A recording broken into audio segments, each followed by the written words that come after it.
Hello friends, welcome to Shahrukh kitchen. இன்னைக்கு வீடியோவில் நம்ம பார்க்க போகிற ரெசிபி ஒரு டேஸ்டியான பிரேக்ஃபாஸ்ட் செய்ய போகிறீங்க. இது எப்படி செய்யலான்னு பார்க்கலாம் வாங்க.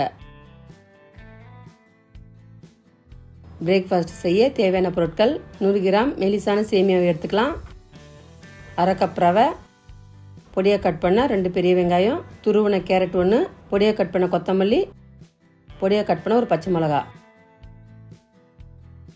அடுத்து ஒரு மிக்சிங் பவுலில் நம்ம எடுத்து வச்ச அரை கப் ரவையை சேர்த்துக்கலாம். இப்போ எடுத்து வச்ச சேமியாவை நல்லா இந்த மாதிரி பொடியாக நொறுக்கி எடுத்துக்குங்க. உங்களால் எவ்வளோ முடியுமோ அவ்வளோ பொடியாக்கி எடுத்துக்குங்க.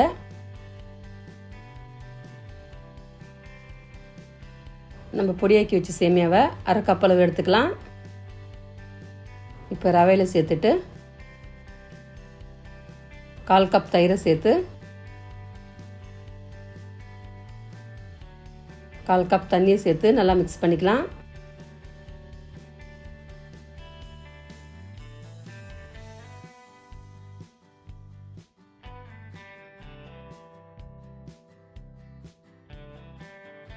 இது ரொம்பவும் கெட்டியாக இருக்கிறதுனால கொஞ்சம் தண்ணியை சேர்த்து நல்லா மிக்ஸ் பண்ணிக்கலாம்.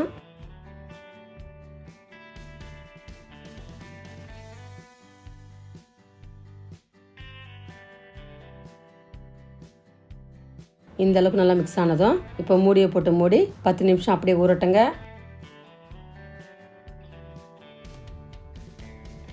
10 நிமிஷத்துக்கு அப்புறம் பாருங்கள், நம்ம ரவை சேவையும் நல்லா சாஃப்டாக ஊறி வந்துடுச்சு.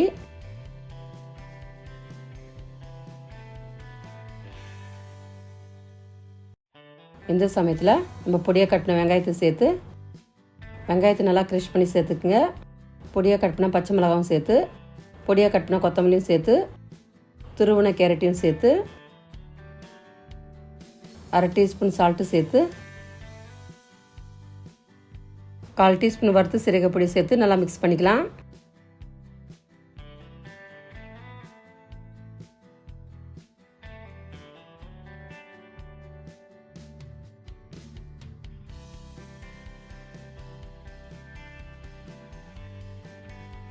இப்போ நம்ம சேர்த்த பொருளெல்லாம் நல்லா மிக்ஸ் ஆனதும் 2 டீஸ்பூன் கோதுமை மாவு சேர்த்து,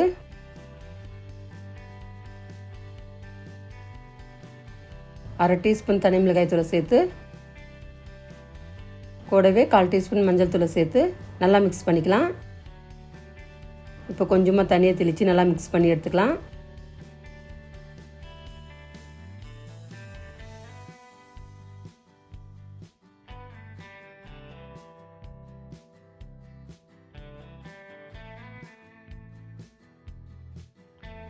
இந்த மாதிரி நல்லா மிக்ஸ் பண்ணதும் இப்போ கட்லெட் ஷேப்க்கு தட்டி எடுத்துக்கலாம்.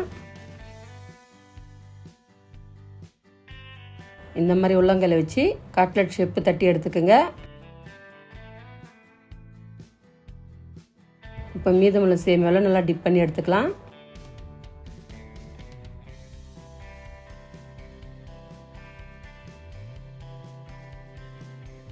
இதே மாதிரி எல்லா பேட்டரியும் ரெடி பண்ணி எடுத்துக்கலாம்.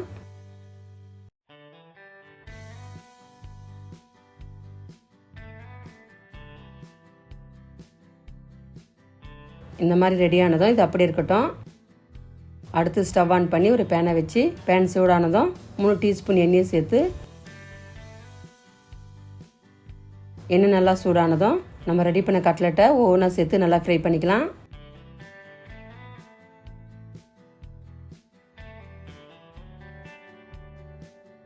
இப்போ ஒரு பக்கம் செவந்ததும் திருப்பி விட்டு 2 பக்கம் செவக்க நல்லா ஃப்ரை பண்ணிக்கலாம். ஸ்டவ்வை மீடியம் ஃப்ளேம் வச்சு ஃப்ரை பண்ணுங்கள், இல்லைன்னா சீக்கிரமாக கருகிடும். நம்ம கேரட் வெங்காயத்தெல்லாம் துருவி சேர்த்தனால சீக்கிரமாக வெந்துடுங்க, பயப்பட தேவையில்ல. இப்போ நம்ம பிரேக்ஃபாஸ்ட் சூப்பராக ரெடி ஆகிடுச்சு. இது ஒரு பிளேட்டுக்கு மாற்றிக்கலாம்.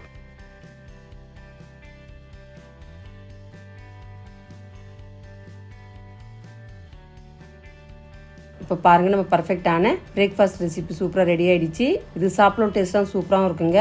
வீட்டில் ஒரே மாதிரி இட்லி தோசை செய்யாமல் இந்த மாதிரி சேவையும் ரவையும் வச்சு டிஃப்ரெண்ட்டாக செஞ்சு பாருங்கள். இதில் காய்கறி சேர்க்கறதுனால உடம்புக்கு ரொம்பவும் ஹெல்த்திங்க. இந்த ஹெல்த்தியான பிரேக்ஃபாஸ்ட் ரெசிபி வீட்டில் நீங்களும் ட்ரை பண்ணுங்கள். இந்த டேஸ்ட் எப்படி சொல்லிட்டு கமெண்ட் பாக்ஸில் கமெண்ட் பண்ணுங்கள். இந்த வீடியோ உங்களுக்கு பிடிச்சிருந்தா லைக் பண்ணுங்கள், ஷேர் பண்ணுங்கள். நம்ம சேனலை சப்ஸ்கிரைப் பண்ணாதவங்க சப்ஸ்கிரைப் பண்ணுங்கள். கூடவே பக்கத்தில் பெல் பட்டனை கிளிக் பண்ணுங்கள். இதே மாதிரி புது புது ரெசிபி மீண்டும் பார்க்கலாம். தேங்க்ஸ் ஃபார் வாட்சிங். நன்றி, வணக்கம்.